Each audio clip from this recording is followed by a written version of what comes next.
જય ગણપતિ બાપા, જય મહાદેવ, જય ગુરુદેવ.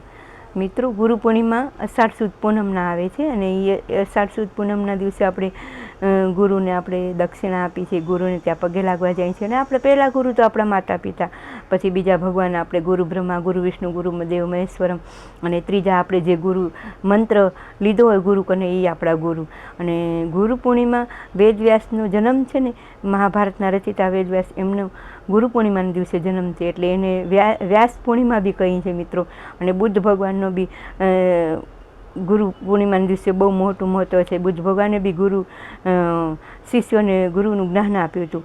અને ગુરુ પૂર્ણિમાના દિવસે તો આપણે કાંઈ દક્ષિણા કે કાંઈ લઈને જવાનું, ગુરુ, દીકરી અને આપણે મિત્ર કે ભગવાન, એને ત્યાં આપણે જઈએ તો કાંઈ દક્ષિણા લઈને જ આપણે જવાનું હોય મિત્રો.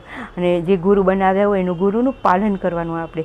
અને ગુરુ મંત્ર આપણે ભગવાનના દ્વાર સુધી આપણે લઈ જાય છે મિત્રો. અને ગુરુ પૂર્ણિમાનું તો ખૂબ મોટું મહત્ત્વ છે. જે આપણે ગુરુ બનાવ્યા હોય મિત્રો, એને આપણે પગે લાગવા જવાનું અને એનું જે આજ્ઞા કરે એનું પાલન કરવાનું મિત્રો.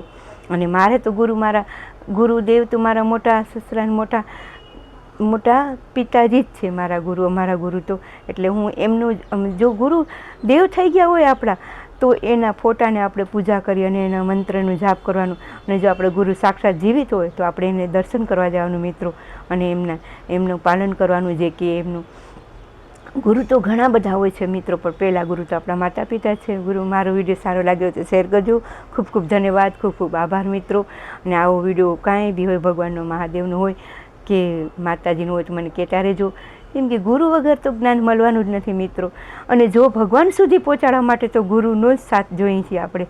તો જ આપણે જો કોઈ સારા ગુરુ, સારા બ્રાહ્મણ કે કોઈ સારા સાધુ સંત હોય એનું જો આપણે જ્ઞાન લેશું ને, તો મિત્રો આપણે ભગવાન સુધી આપણે પહોંચી જશું. અને કોઈ ગુરુ ન હોય તો આપણે બાપા સીતારામ છે, સાંઈ બાબા છે, જલારામ બાપા છે, એને બી આપણે મંદિરે જઈને ગુરુ મનાવી શકીએ છીએ અને ગુરુને પગે લાગી શકીએ છીએ મિત્રો. જો મારો વિડીયો સારો લાગ્યો તો શેર કરજો.